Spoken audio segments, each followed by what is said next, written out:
Have you ever felt like you were in the wrong place at the wrong time? Like your life was just a series of random events? Today's story is about a young woman who might have felt the same way, an orphan girl who became a queen and whose life shows us that sometimes we are put exactly where we need to be for a reason we can't yet see. This is the incredible story of Esther. Our story begins in the vast Persian Empire, ruled by the mighty King Ahasuerus from his dazzling palace in Susa.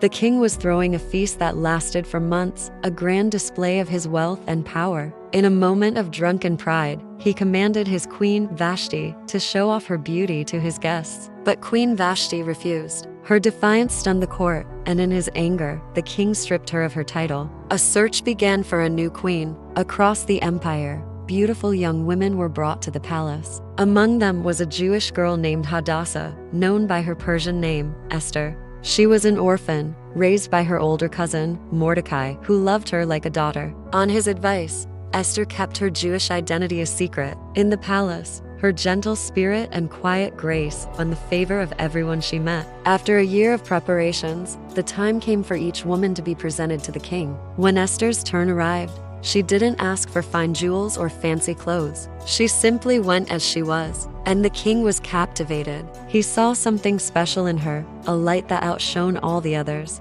He placed the royal crown on her head and declared her the new queen of Persia. It seemed like a fairy tale ending, but Esther's true purpose was just beginning. Soon after, her cousin Mordecai, who often sat by the palace gate, overheard a plot to assassinate the king. He immediately told Esther, who warned the king in Mordecai's name. The plot was foiled, and Mordecai's loyalty was recorded in the royal chronicles, but he received no reward. Time passed, and a new man rose to power, Haman, the king's chief official. He was arrogant and demanded that everyone bow down to him. Everyone did, except for one man, Mordecai. He refused to bow, for he would only bow to his God. When Haman learned that Mordecai was a Jew, his wounded pride boiled over into a genocidal rage. It wasn't enough to punish one man. He decided to annihilate all the Jews in the empire. Haman went to the king, lied about the Jewish people, and tricked the king into signing a decree. A message was sent to every province. On a specific day, all Jews, men, women, and children were to be destroyed. When news of the decree reached the streets, a wave of terror and grief swept through the Jewish community. Mordecai tore his clothes and wept openly. When Queen Esther heard of his distress, she sent a messenger to find out what was wrong. Mordecai sent back a copy of the horrifying decree and a message that would change Esther's life forever. He urged her to go before the king and plead for her people. Esther was terrified. No one could approach the king uninvited without risking immediate execution. She was the queen, yes, but she was not above the law. Mordecai's reply was sharp and clear. Do not think that because you are in the king's house, you alone of all the Jews will escape. For if you remain silent at this time, relief and deliverance for the Jews will arise from another place, but you and your father's family will perish. And who knows but that you have come to your royal position for such a time as this? Those words struck Esther's heart. This was her moment. Her fear gave way to a powerful resolve. She sent back her answer, "Go, gather all the Jews who are in Susa, and fast for me. Do not eat or drink for 3 days, night or day. I and my attendants will fast as you do. When this is done, I will go to the king, even though it is against the law. And if I perish, I perish." For 3 days, an entire people prayed and fasted.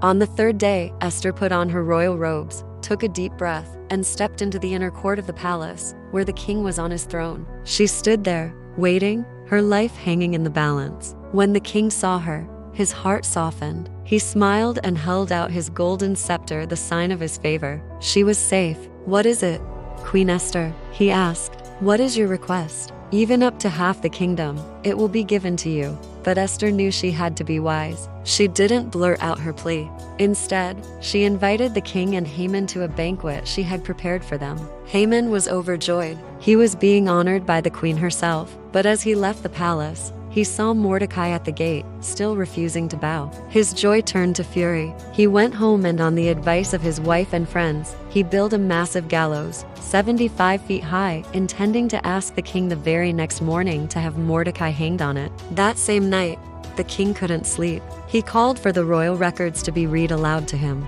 and the scribe just happened to read the entry about how Mordecai had saved his life from the assassination plot. The king asked, "What honor or recognition has Mordecai received for this?" His servants replied, "Nothing has been done for him." Just then, Haman entered the outer court, ready to ask for Mordecai's execution. Before Haman could speak, the king asked him, "What should be done for the man the king delights to honor?" Haman's ego soared. He thought, "Who else would the king want to honor but me?" So he described a lavish ceremony, royal robes, the king's own horse, a parade through the city streets. The king listened and then commanded, "Go at once. Get the robe and the horse and do just as you have suggested for Mordecai the Jew."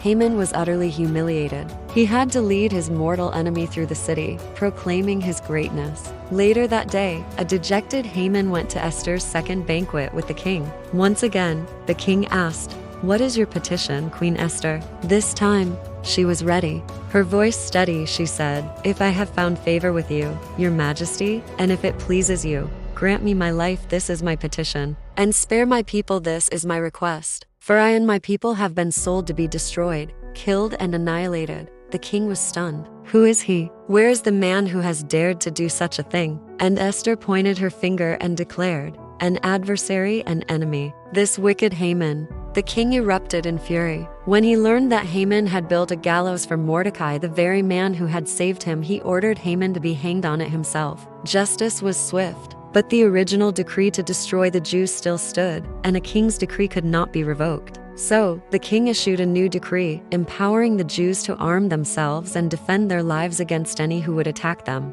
On the appointed day, instead of being victims, they were victorious. Their day of mourning was turned into a day of feasting and celebration. Mordecai was promoted to second in command of the entire empire, and Esther remained queen, a hero to her people. To commemorate this incredible turn of events, the Jewish people established the Festival of Purim, a joyful holiday that is still celebrated today. What's fascinating about the Book of Esther is that the name of God is never mentioned, not once. And yet, his hand is visible in every scene, in the timing of a sleepless night, in the courage of a young woman, in the downfall of a wicked man. Esther's story reminds us that even when it feels like we are on our own, a divine plan might be unfolding in the background. It teaches us that courage isn't the absence of fear, but acting in spite of it. And it leaves us with that powerful question to ask ourselves, who knows? Maybe you are exactly where you are, for such a time as this. Thank you so much for watching. If this story inspired you, please hit that like button and subscribe for more stories of faith, courage, and purpose. See you next time.